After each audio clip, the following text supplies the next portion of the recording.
manusia ini kebanyakan yang suka membahas manusia itu putus asa, perasaan manusia itu berbuat jahat, itu kebanyakan dipengaruhi oleh para psikolog modern yang mengatakan bahwa manusia itu agresif, sering berbuat jahat.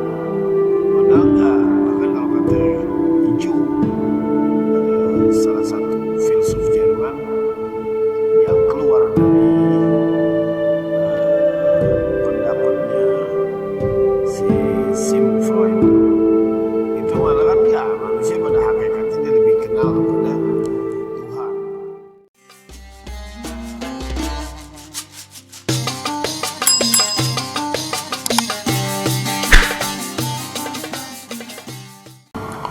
Berikutnya wasadihuma an-nasabu, yang bisa mengakibatkan manusia itu harus dekat, harus cinta, bersatu, nggak boleh berpisah, nggak boleh marah-marahan. An-nasab, keturunan. Keturunan itu membuat manusia itu bisa menjadi li'annal insana, dikarenakan manusia itu yahnu ala aqaribihi, cenderung kepada keluarganya, pasti dibela keluarganya, dibantu, ya. Yahnu wa yatawaddad ilaihim, sering berbuat suka, tawaddad. Makanya ada sifat namanya mawaddah dalam ayat Al-Qur'an tuh, ya ayyuhalladzi wa min ayati an khalaqalakum min anfusikum azwajan litaskunu ilaiha wa ja'ala bainakum mawaddatan wa rahmah. Ada mawaddah, kasih sayang. Padahal bahasa Arab kasih sayang mahabbah ada juga. Kenapa enggak digunakan wa ja'ala bainakum mahabbatan wa rahmah? Mawaddah apa beda dengan mahabbah? Mawaddah itu yang menggebu-gebu. Ya, biasa pengantin baru tuh masih suka, masih itu mawaddah. Terus udah di akhir-akhir warahmah, kasih sayang. Ya fisiknya udah nggak kayak dulu, kesabarannya nggak kayak dulu, kesetiaannya, bukan kesetiaannya sih tetap mungkin, saling memahaminya nggak seperti dulu. Kalau dulu kan ya udah deh terserah, bawanya mau terserah mulu. Sekarang enggak, lebih nuntut umpama. Nah itu udah mulai. Nah kalau udah begini biasanya turun mawaddahnya. Ya tinggal adalah rahmah. Ya udahlah kurang lebih gitu. Ya nyocokin aja gitu. Baru-baru biasa. Nah lama-lama kelihatan. Kalau kata Erving Goffman, orang pertama kenal itu ada yang disebut dengan impression management. Dikelola kesan dia karena kita kelola kesan kita untuk mendapatkan dia. Setelah dapat aslinya keluar. Ya, umpama lagi minum yang tadinya mau bertahap sendawa, ditahan, ya, supaya kekasihnya bisa mengambil kesimpulan dia orangnya sopan ya, gitu. Atau rapi, disiplin hidupnya gitu. Sudah nikah baru ketahuan tuh, sendawanya kencang, bau tahunya kecium, gitu. Impression management. Nah, mawaddah itu cinta lagi menggebu-gebu. Makanya wa yatawaddad ilaihim, cenderung belain terus ke keluarga. Ya nggak apa-apa, manusiawi, ya. Ya ini baru dibilang manusiawi. Ilaihim wa yukafful adza anhum, mencegah keburukan yang datang dari dia.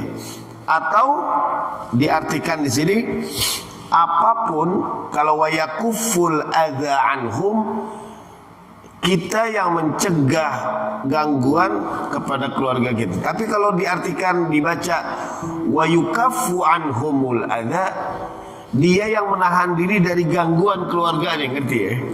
Ada dua arti. Bisa jadi kalau di wayakufu, dibacanya wayakufu, kita menjaga keluarga kita dari gangguan orang luar, kita belain. Tapi kalau dibaca wa yukafu, kita menahan diri, sabar walaupun sering diganggu sama keluarga kita. Oh ya, itu diganggu. Jadi kalau kita umpama ada gangguan dari keluarga, dari siapa aja, orang nikah itu kan dianggapnya itu orang nikah. Jangan kita merasa, duh, kita jangan frustasi ya kalau nikah tuh ngeliat iklan apartemen yang keluarganya tuh mesra-mesra sambil nunjuk bulan di apartemen, ngobrol sama anaknya, bercanda, main bola. Itu kan lagi di iklan ya. Atau lihat foto teman kita di Facebook masih ada ya. Saya udah lama nggak pakai Facebook. Di Facebook lihat teman lagi jalan-jalan sama anaknya, lagi di taman gitu, sedih deh. Ya Allah, terutama para istri itu yang sedih gitu. Yang lain jalan-jalan, gue kenapa di sini doang gitu. Dan kita yang kesel biasanya, kenapa nih diupload ginian, akhirnya memancing minta jalan-jalan kan gitu. Lagi saya jalan-jalan biasanya. Nah itu kelihatannya doang di keluarga tuh, dalam berkeluarga ada perasaan kok dalam hati nih, saya kok nggak kayak dia ya gitu. Padahal belum tentu. Bisa jadi wa yukaful adza anhum.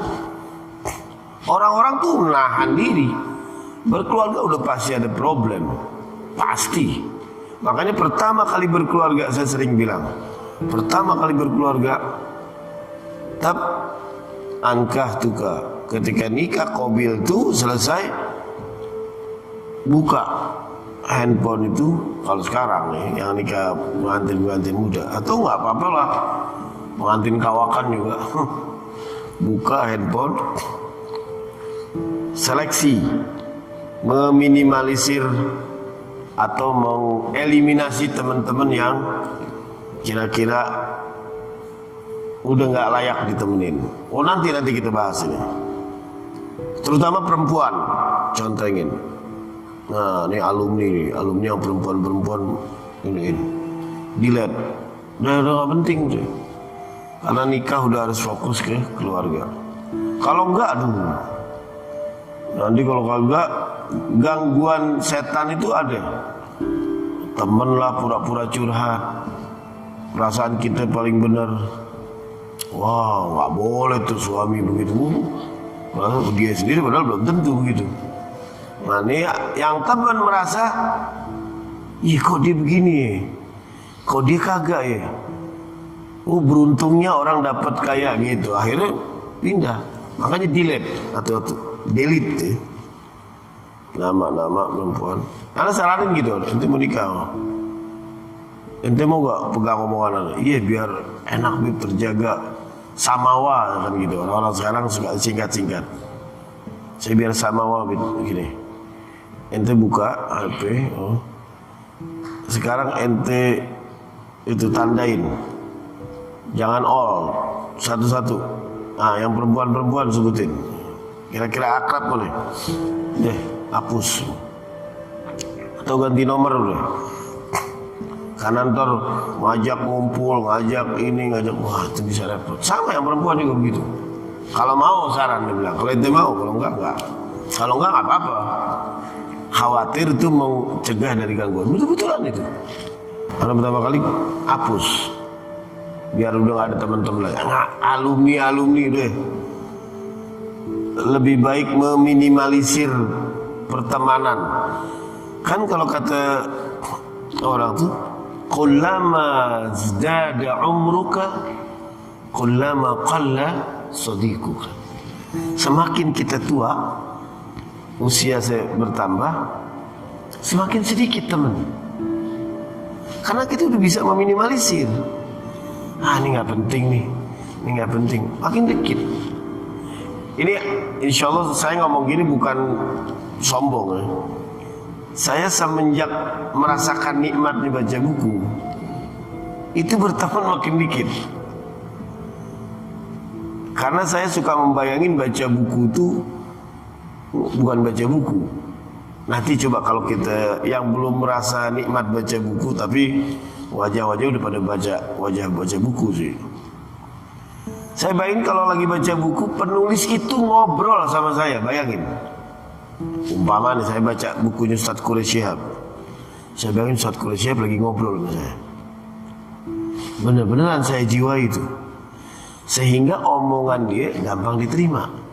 Nadanya nada omongan. Tarikan nafasnya kebayang. Ininya kebayang. Saya baca buku Imam Ghazali, seakan-akan Imam Ghazali lagi berbicara. Bayangin masa di saat lagi enak-enak baca buku, ngobrol sama tokoh-tokoh yang hebat, masa kita mau pindah ngobrol sama temen yang kualitasnya ngomongin apaan tahu. Makanya saya suka, dulu teman-teman masih belum paham, suka ngeledekin saya, nih Ekel jangan-jangan udah mulai gak waras. Setiap ditanya, dan itu saya jawabnya serius. Kal, anak-anak kumpul nih, ente bisa datang gak, pada banyak yang mau ketemu. Waduh, aneh besok janjian sama Ustadz Quraish, sama Dr. Haidar Bagir juga. Kenal ente? Ya pokoknya ketemu. Padahal besok tuh ada program kita mau baca buku itu. Saya udah beli kopi, mantep. Ada kopinya, tempat duduk udah dimantepin, sedia bukunya udah saya tandain halamannya. Masa mau ketemu yang kayak begitu, kan gak enak. Ya bayangin coba. Sama baca Al-Quran juga gitu, kita lagi ngobrol sama Allah. Gak apa-apa, Quran terjemahan juga gak apa-apa. Tapi bayangin, Allah dalam tanda kutip ya, tapi boleh gak ngomong gini, Allah punya waktu buat kita. Bayangin coba ngobrol sama kita. Telepon, Anda mau ketemu itu? Wah siapa ini? Ngobrol sama Allah ganti sama dia, kan gak enak. Atau baca hadis, Nabi lagi ngomong sama kita, kan enak. Ya kalau saya sih baca buku-buku yang ada keterangannya dulu. Jadi baca buku nikmat, dia lagi baca, dia ngobrol. Dan kalau kita punya perasaan gitu, nggak terasa gitu udah habis tuh beberapa halaman. Udah habis aja.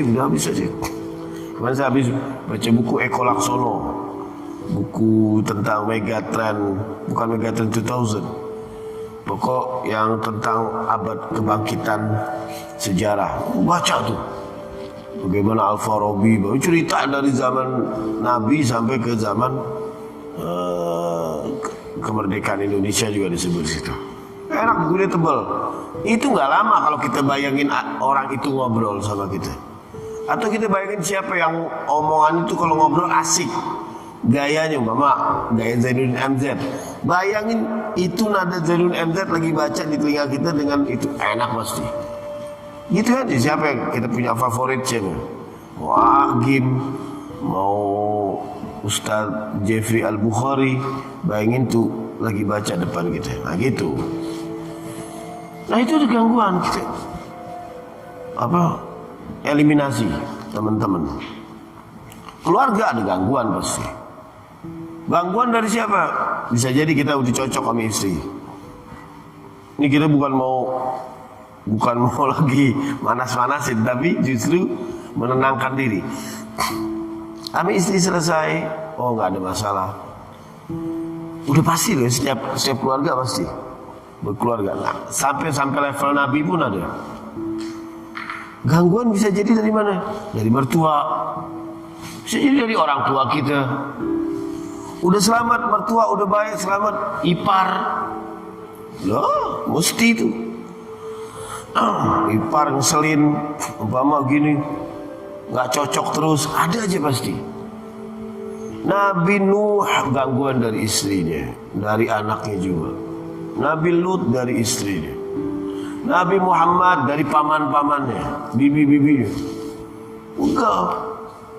Jadi nggak ada orang mulus-mulus segitu. Ada sih mungkin ya, tapi jarang.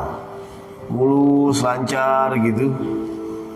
Atau lagi kumpul sama kita di alumni cerita, ya alhamdulillah sih keluarga gue lagi cerita enak, coba lagi kagak enak masa diceritain, lagi berantem gitu masa dipasang di Facebook. Nggak mungkin, yang lagi enak-enaknya doang. Wa yukaful adza anhu. Ada gangguan pasti di dalam berkeluarga, itu pasti. Dari keluarga, dari ini, dari masalah, ada nggak berhenti. Nggak apa-apa, mungkin obat tuh ada di kita. Dulu kan Viktor Frankl, Dr. Viktor Frankl tuh, dia sebenarnya ahli psikiater. Dia seorang dokter yang awalnya dipenjara oleh Nazi. Dia kan Yahudi Polandia kan, di kamp-kamp konsentrasi itu. Itu orang di penjaraan, yang ada di penjara itu mengalami kekosongan jiwa. Karena dia nggak jelas, ini mau hidup sampai terus, kapan bebasnya, kapan mati, karena hidup di penderitaan semua. Di penjaraan itu Auschwitz ya kalau nggak salah.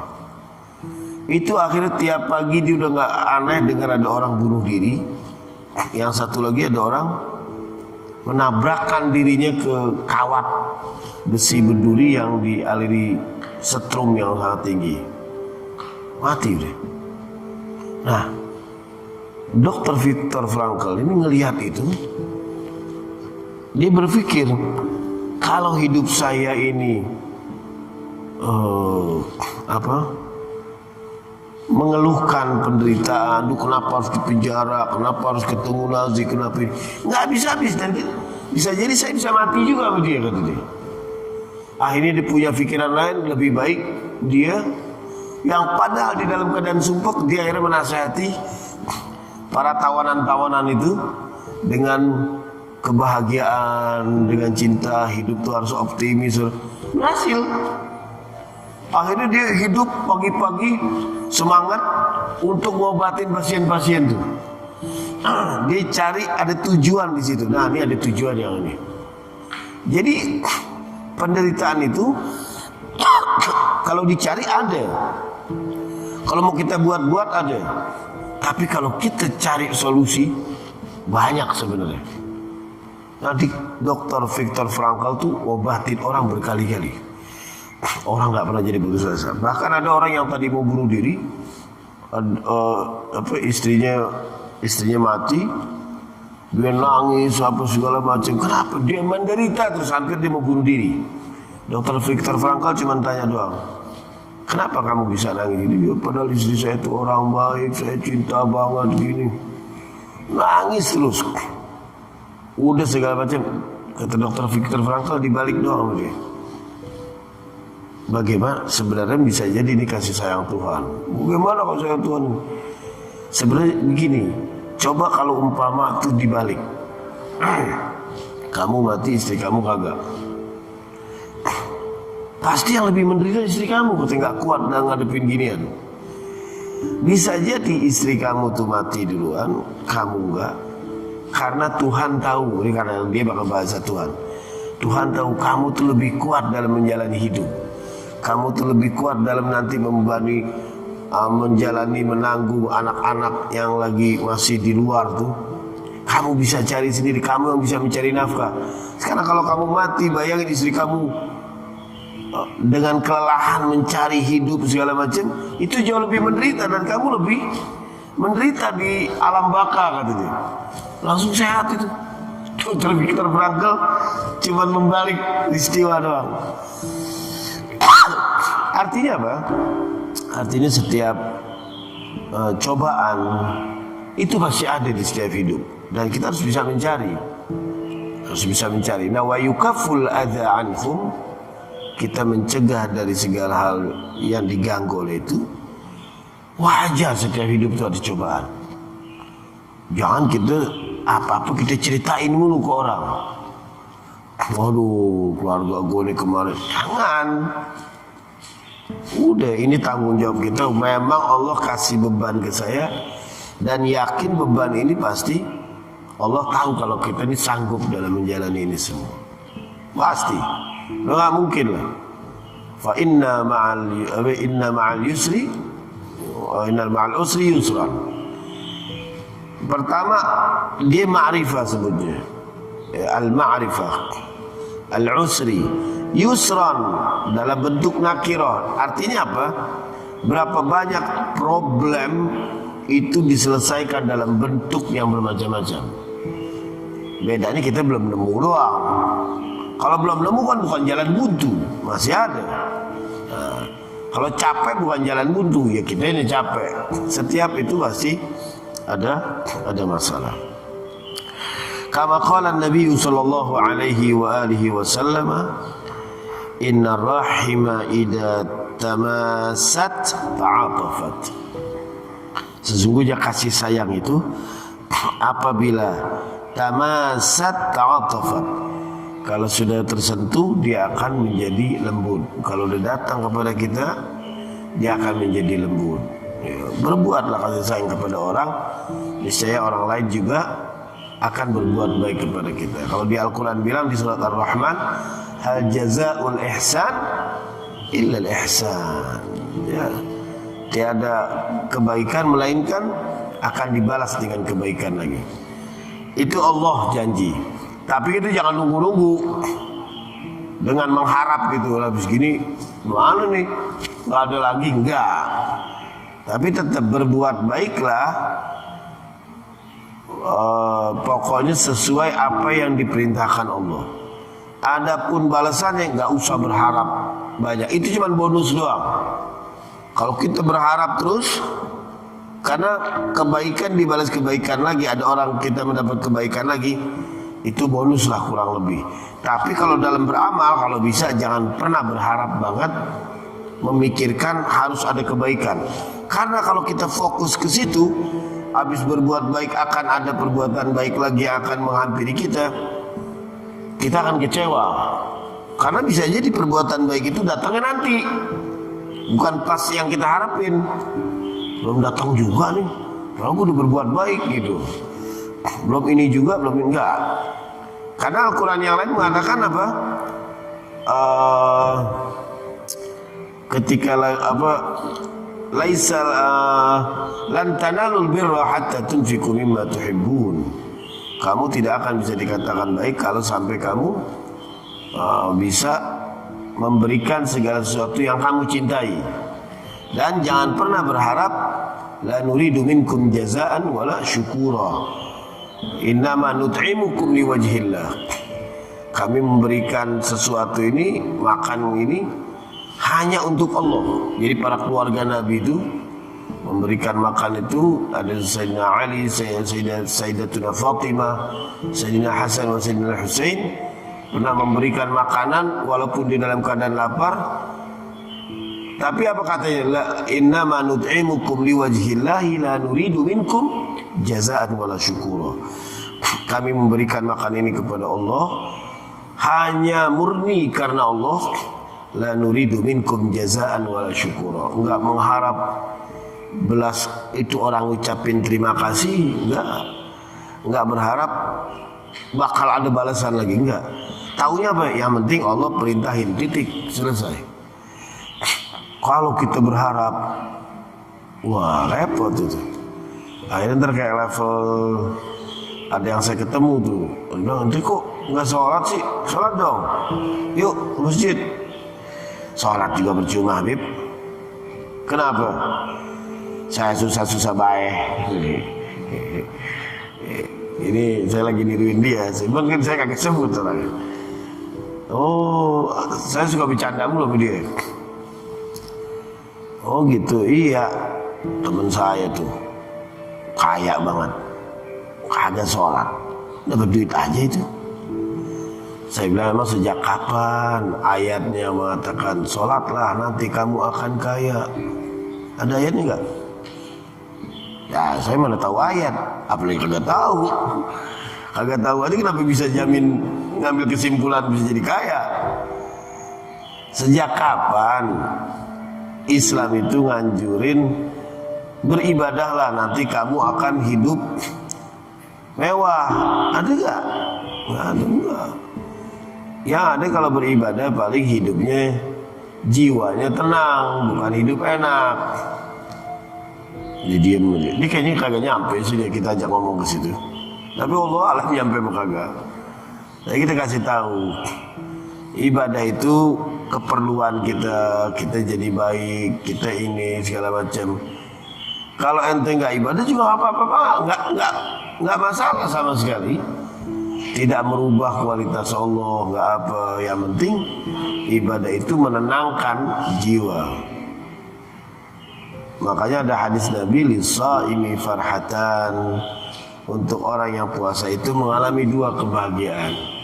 Bahagia ketika indal iftar wa farhatun inda liqa'i rabbih. Dan bahagia di saat ketemu dengan Allah. Jadi bukan begitu ukurannya. Akhirnya nggak lama lagi ya kita kasih nasihat bahwa sebentar lagi Allah tuh cuma minta ibadah kita. Makanya Qarun waktu lagi pelit, nggak pernah mau mengeluarkan hartanya, Nabi Musa itu hanya mengingatkan kepada Qarun, ahsin, berbuat baiklah, kama ahsanallahu ilaik, sebagaimana Allah berbuat baik kepada kamu. Jadi Allah ini meminta kita untuk berbuat baik kepada manusia. Karena Allah berbuat baik sama kita itu, sekarang kita umur saya nih 40, saya berapa ya? 49 kayaknya. 49. Itu dari kecil sampai sekarang berapa tuh oksigen yang diberikan sama Allah? Gak bayar, gak. Makan dengan selamat, makan dengan enak, hidup dengan tidur tanpa ada gangguan. Ya sedikit-sedikit pernah ngalamin sakit atau segala macam. Tapi kalau dihitung banyakkan nikmatnya dibanding ininya. Kenapa ketika Allah minta ayo berbuat baik kepada ini, berbuat baik kepada manusia. Ahsin kama ahsanallahu ilaik. Kadang-kadang kita dapat rezeki belum sempat kita minta Allah dikasih. Kenapa kita enggak ini semua? Nah ketika Musa mengingatkan kepada Qarun, apa Qarun bilang? Innama utituhu ala ilmin indi. Ana dapat harta ini, ana karena punya kecerdasan, bukan bantuan Allah. Ana loyal bisnisnya jago ya dapat duit. Masa dari apa hubungannya sama Allah gitu. Nah itu makanya ketika Allah melihat itu, fakhasafna bihil ard, dibuka bumi itu, dimasukkan Qarun ke dalam harta itu. Konon katanya sampai sekarang orang Indonesia namain harta yang kependem itu harta Qarun gitu. Itu sih nggak tahu tuh sejarahnya dari mana. Saya nggak tahu. Nah yang berikutnya saya ingin pindah dulu sebentar sebelum ke ini. Di dalam hidup itu makanya kita harus bisa cari-cari rekan teman, ya kayak tadi itu. Karena untuk menentukan, kalau kata orang filosof, menentukan kita ini ke depan 5 tahunnya apa, akan berbuat apa tahun berikutnya, itu tergantung dari dua. Dari dua tuh menentukan pribadi kita akan berbuat apa. Pertama dari buku yang kita baca. Kita baca buku apa, itu akan menentukan 5 tahun ke depan. Ya. Kalau sekarang mungkin zamannya berdasarkan apa yang kita subscribe atau kita follow, itu ke depannya bisa kebaca kita akan menjadi apa. Yang berikutnya adalah teman. Kepada siapa kita berteman? Makanya dalam pepatah bahasa Arab, kul man haulak sa'akulu laka man anta.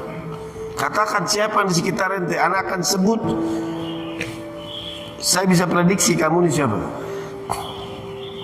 Oh enggak, ini cuma teman doang sama dia. Enggak. At-tuyur ala ashkaliha taqa. Burung pasti akan kumpul dengan sejenisnya.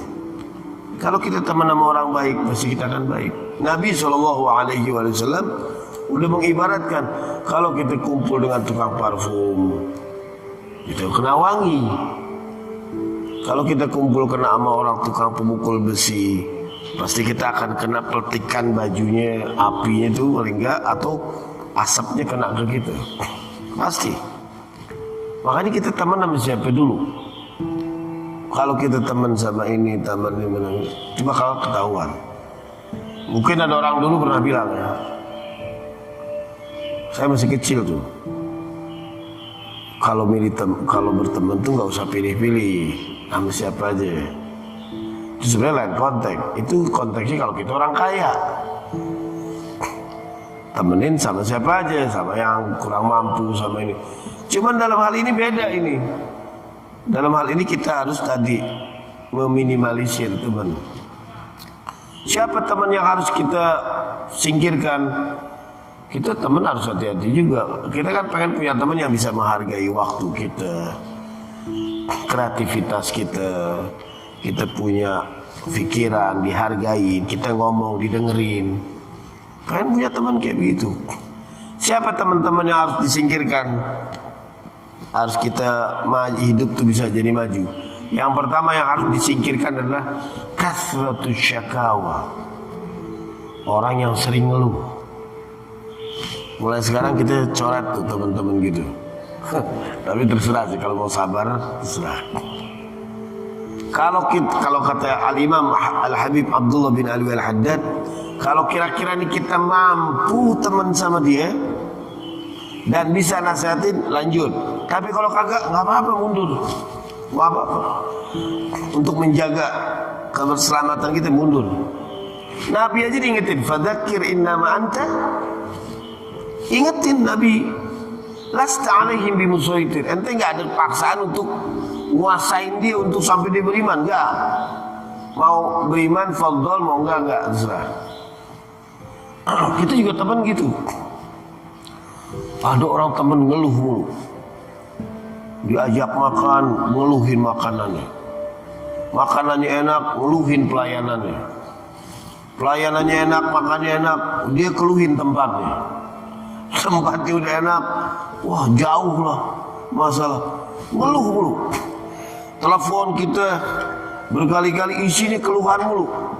Ketemu kita, mukanya muka ngeluh. Kan ada muka-muka nggak bersyukur sama Allah, kan ada kan?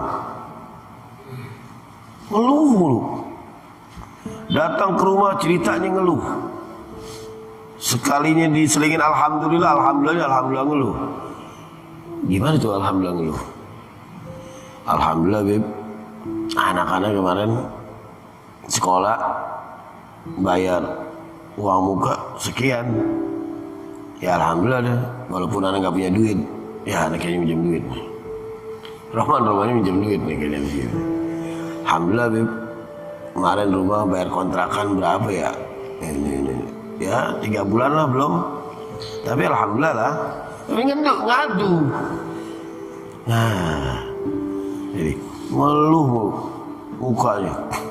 Wah ini repot. Apa aja dimasalahin.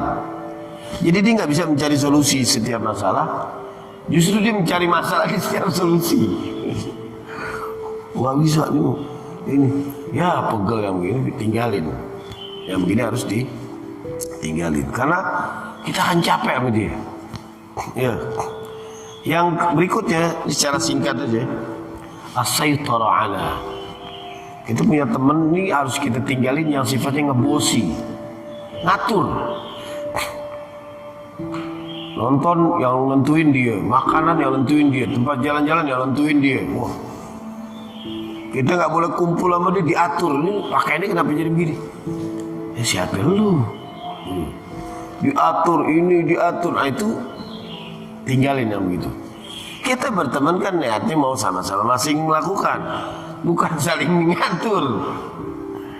Saya punya ada beberapa itu teman saya bilang, terus ditanya, kenapa sih ente nggak mau ketemu? Oh enggak, ane nggak mungkin mutusin silaturahmi. Jadi kita terus terang ngomong sama dia. Tapi kalau anda mau ngomong nggak apa-apa nih, iya nggak apa-apa. Dia sebenarnya mungkin baik sama kita, tapi ya karena ngatur-ngaturnya gitu kita terus terang. Anak kalau di samping ente diatur mulu, makanya nih Ana kasih tahu ente. Kalau ente udah nggak mulai ngatur-ngatur ana mau kumpul ente. Ya Allah, mohon maaf, ana nggak tahu ya. Udah, sekarang tahu nggak? Kalau tahu anda datang.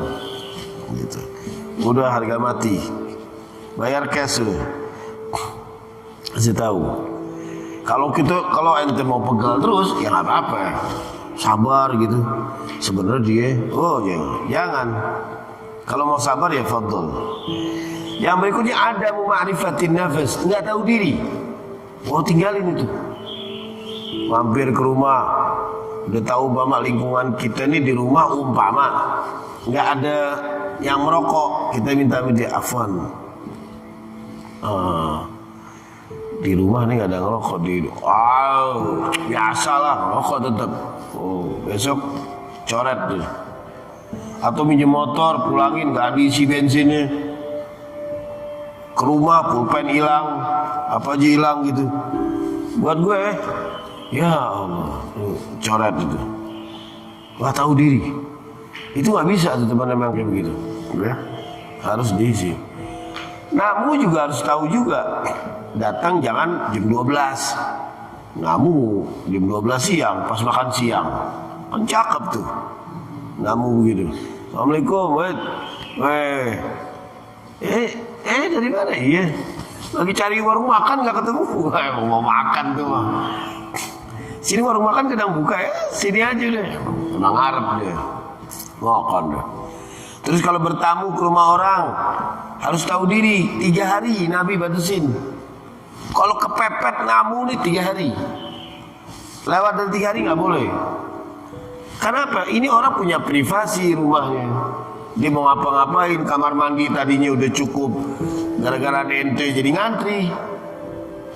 Ya, di rumah mau ngapa-ngapa itu kalau 3 hari lewat, seminggu lengket tuh. Bukan betah lagi. Benalu. Nggak boleh, harus tahu diri. Dan jangan sering-sering juga mampir. Nabi kan pernah ada sahabat yang sering-sering mampir, kata Nabi. Pokoknya di satu perkataan saya lupa. Zid hubban, pokoknya gitu-gitu nih. Mampirlah dengan waktu-waktu yang jarang-jarang aja. Nanti kasih sayang akan bertambah. Kalau keseringan, nanti bisa bayangin ya, kita ada tamu sering mampir mulu, dia juga. Wah elah, kenyang lihat muka dia. Kayaknya kenyang dilihat muka lo. Ulang, jangan sering-sering. 2 lagi nih, tashilul waqti wal wa'di. Kita harus singkirkan teman yang suka gampangin waktu berjanji. Itu nggak bisa. Pertama, orang kalau yang begini nih, orang yang menghargai dirinya akan menghargai 3. Menghargai pemberian dari Allah, menghargai diri dia, menghargai orang lain. Kalau kagak dia nggak menghargai. Punya temen tuh, iya pernah sih. Anda mau mampir ke rumah, yuk. Kapan? Sekarang. Jam 10 deh. Karena pagi-pagi nggak enak lagi ngepel apa. Lalu saya pel dulu depan. Udah saya tata tuh. Sambil baju yang rapi supaya nemuin dia. Dia tuh kurang makanan, saya beli makanan dulu supaya dia gira gitu. Ada kopi apa. Udah deh, kira-kira udah cukup. Saya tungguin dikit lagi jam 10. Nggak datang-datang. Saya mau telepon dia takut lagi di mobil, takutnya ntar tunggu dulu. Sampai mau menjelang zuhur. Kemana nih orang nih? Akhirnya saya telepon. Ya mungkin dia. Nah ini makanya untungnya belajar adab nih begini. Adab tuh tata sopan. Ada pelajarannya, bukan ngarang-ngarang. Telepon. Assalamualaikum, antum di mana ya? Anda tungguin. Oh iya. Enak ya jawabannya, kayak nggak ada dosa. Aneh kayaknya nggak jadi deh. Hah? Kenapa? Nah ini jawaban yang kedua yang nyebelin. Ya itu sibuk ana. Oh ya. Dikiranya kita nggak sibuk kali. Dikiranya kerjaan kita nungguin dia doang kayaknya. Dia kayak ini punya pikiran, saya punya kerjaan nungguin dia doang. Oh ya sudah, ya udah, kagak jadi nih, nggak jadi, siap. Coret, nggak usah temenan lagi nih. Bukan memutuskan silaturahmi, beda ya. Tapi jangan sering-sering ngandelin dia gitu, nggak. itu janji, nah, itu waktu terlambat datang apa nggak bisa itu. Dan yang terakhir adalah al-ightiyab wal mubalaghah, terlalu berlebihan dan suka membicarakan orang lain. Itu tinggalin teman kayak gitu. Orang yang suka bergunjing ngomongin orang di depan kita, kita jangan merasa istimewa kalau kita adalah orang tempat curhatan dia. Oh, dia kalau curhat mana? Dia jangan bangga. Oh, dia kalau ngomongin orang dia ngomongin ke anda tuh, jangan bangga. Karena nanti gilirannya ente bakal diomongin juga. Ente belum termasuk jadwalnya aja, belum jadwal diomongin ente. Ini habis ngomongin orang, ente jangan bangga. Habis gini giliran kita bakal diomongin ke orang lain masih. Dan itu pasti kata Ibn Abbas, ketahuilah ketika ada orang berbicara keburukan orang lain di depan kamu, kamu jangan merasa bangga. Karena sebentar lagi kamu akan dibicarakan keburukan kamu atau dicari-cari kejelekan kita, dan dia akan membicarakan juga kepada orang lain. Gitu.